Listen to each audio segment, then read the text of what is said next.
Hey guys, Kyle here, classicaldespairs.com. I hope you guys are having a wonderful day. Today's video, we're going to work on something a little bit different. We're going to do some valve seat cutting, specifically on intake pocket number 2. Considering the length of the video and how much work is involved, unfortunately, I won't be able to show all the valve seats cut, but we're going to focus on intake pocket number 2. The valves that I'll be using for this video are made by Ferrea. As far as I'm concerned, Ferrea doesn't make any valve for British bikes. However, they do make custom valves. So if you guys need a custom valve made for a specific application, I would highly recommend that you contact Ferrea. Their pricing was really good. Initially, the lead time they told me was about 1 month out, month and a half. And to my surprise, when I placed the order and paid, they were literally at my shop within about a week and a half. So they just, they went all out. I appreciate it. And I'm a happy customer. So I've used Kibblewhite components before. I've never used Ferrea, but knowing and doing a lot of reading in the automotive industry, they're definitely very good brands to work with. So I'm not biased between one or the other. Now off camera, I went ahead and made custom guides for this cylinder head, but before I put the guides in, I went ahead and cleaned up the ports, removed any type of burrs, carbons, and things of that sort. So I have been using this cylinder head for a couple years. So like I said, we're going to do some changes. The valve guide material that I went with was a manganese. So the intake will be 1,000 clearance and the exhaust will be 1,500. Now there's many different ways to cut valve seats. Some people use a more traditional valve seat cutting method, which would be like the New Way. So you have the adjustable cutters.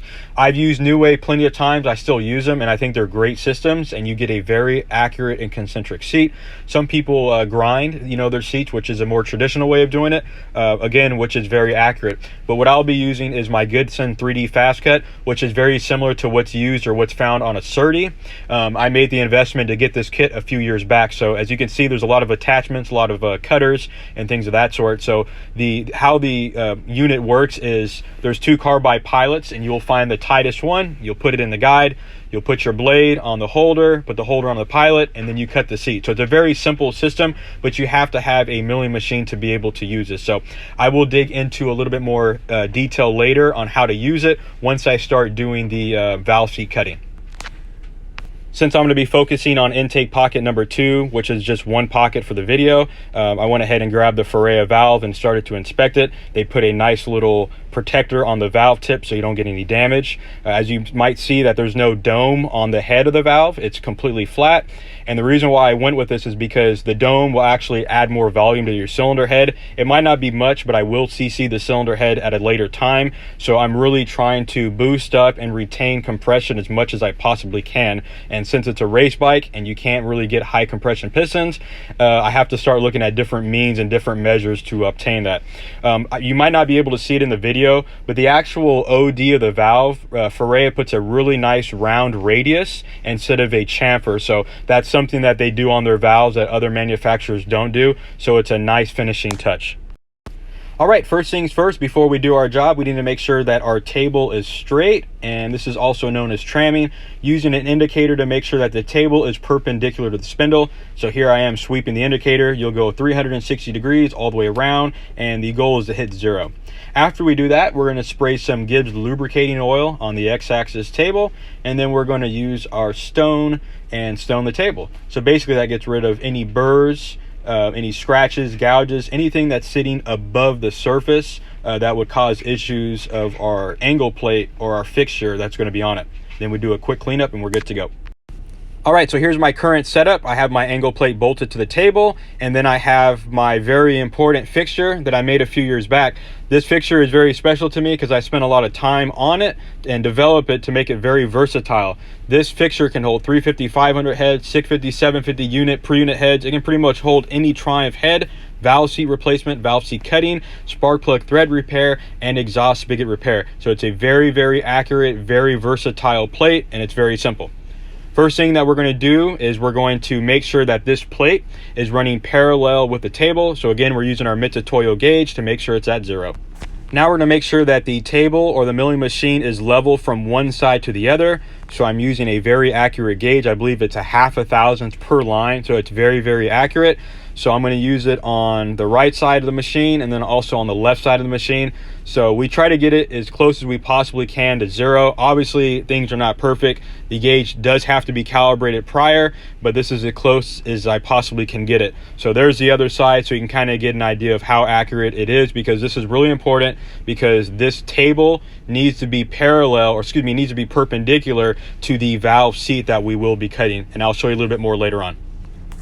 All right, we are getting closer to mounting the cylinder head onto the angle plate, but first I have a bag with a whole bunch of studs that I made, and basically these 4 studs that I will be obtaining, one is going to be a specific fit for each bore. This is going to hold the cylinder head on the fixture. So I found that this way of holding the 350-500 heads is a very simple, very clean way of doing it, and you get accurate results and you don't warp the cylinder head.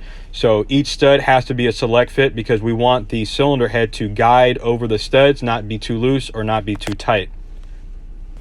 All right, so I'm just doing a very quick lap on my lapping plate. Basically what we're doing here is ensuring that the head gasket surface and the rocker box gasket surface is parallel. We need to make sure it's absolutely flat. So when we bolt it on our fixture, we know that we have good contact and we're not working with a cylinder head that is warped. Now that the cylinder head is prepared and ready to be bolted to the angle plate, we need to use our studs that we selected a little bit earlier on the arbor press to ensure that the cylinder head is going to be installed properly. So I'm just using a little bit of anti-seize to prevent it from galling. All right, the cylinder head is in hand and we're getting ready to install it on the studs. If you look very closely, I know it's a little hard to show or describe, you can clearly see that the cylinder head is a nice snug fit over the studs. It just didn't drop on and it wasn't very tight. So everything worked out. We got some 12-point nuts. We'll put them on each stud and we will tighten the cylinder head in an even fashion to prevent any type of warping. Now that the cylinder head is bolted to the fixture, we're going to grab our pilot that we selected off camera.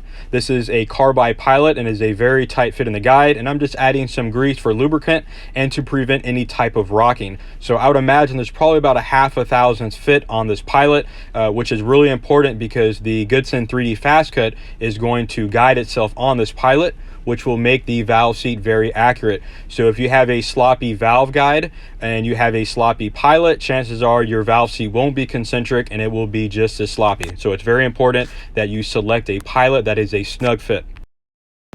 Now that we have the pilot selected and fitted in the valve guide, we're going to use our digital gauge made by Fowler, and the gauge is going to fit onto the pilot itself. And you might notice that there is a special tool that slides over. I made that tool to be able to use a magnet to attach it. A good friend of mine on Instagram recommended me to do that, and it works so well. So this tool will help you find the side-to-side angle, and it'll help you find the actual true valve seat angle. In this particular instance, both of the intakes are at 40 degrees.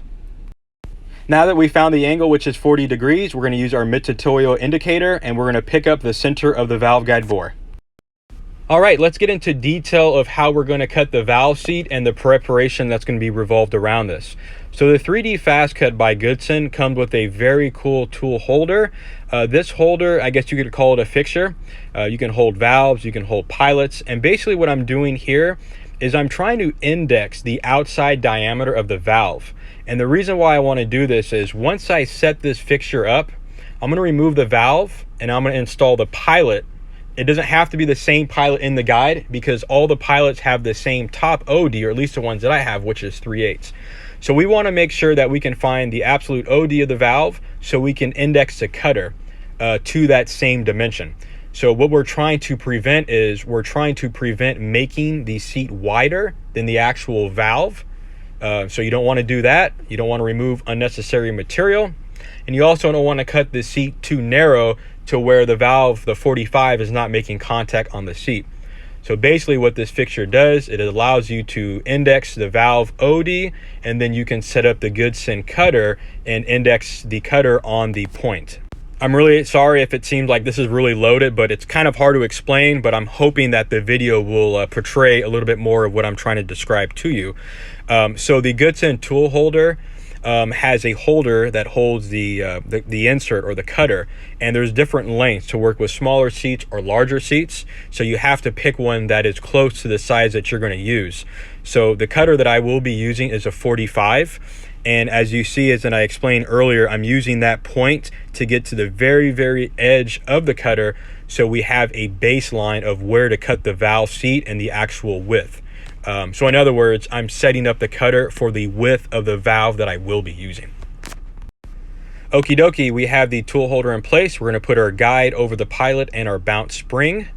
We're going to put a little bit of lubrication on the pilot because the holder itself is going to be rotating on the pilot.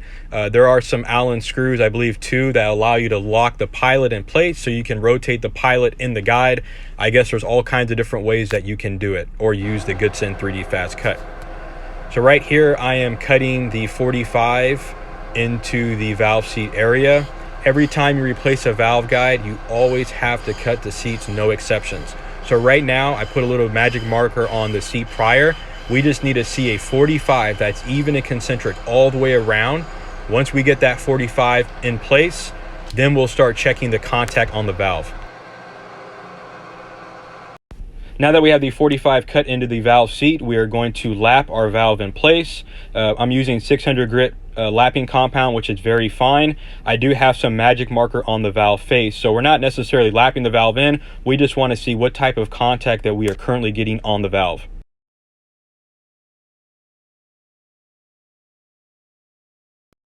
Now that we have our 45 cut, I am liking what I'm seeing, but I'm going to make some changes. I'm going to grab a 60-degree carbide cutter, and we're going to swap the 45-degree to the 60-degree so we can start doing the bottom or throat angle on the intake pocket.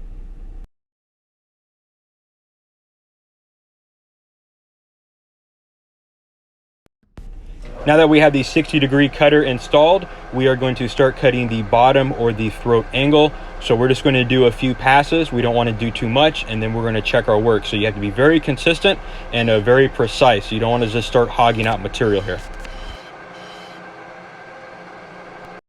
Now that we have the bottom or throat angle cut, we're going to check our work. The magic marker definitely helps a lot so you can visually see it. And then we're going to check the valve seat itself. So everything is looking good. Now we're going to start focusing on the top angle. Now for the top angle, I'm going to use a 30-degree cutter. And again, we're going to index using the same pointer in the same location, also using the same pilot. So once you get everything set up at the beginning, like I said before, it makes things a lot easier and it makes things more convenient. So once we get into place, we'll make adjustments and then we will double check our work. Just putting some magic marker on the valve prior so that way it dries in time before we actually start lapping the valve. Now that we swap the inserts out, we are going to start up the machine and cut our top angle.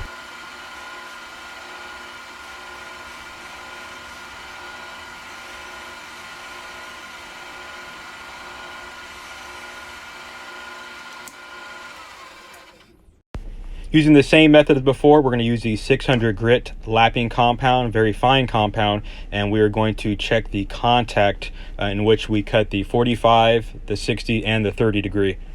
So you can clearly see where the valve seat angle is at, and I'm very happy with it. It's nice and concentric all the way around. So with that being said, that's going to wrap up today's video. I appreciate you guys watching, and I really hope that this was good content and you can learn from this. I do understand not everybody has a milling machine or, very fancy tools, but there's definitely different ways to do it. But I hope I'm able to inspire some of you to be able to take on the challenge yourself. If you guys are interested in watching other videos or have some ideas of videos that I should do, please feel free to comment in the section below. We sell vintage British motorcycle parts, so check out our website, classicbritishspares.com. And I also do offer some machine work services, so if you guys are interested, shoot me over at email at sales@classicbritishspares.com. Again, thank you so much for watching. Thank you for sharing, commenting, and following. I really do appreciate you guys. I hope you guys have a great day. God bless.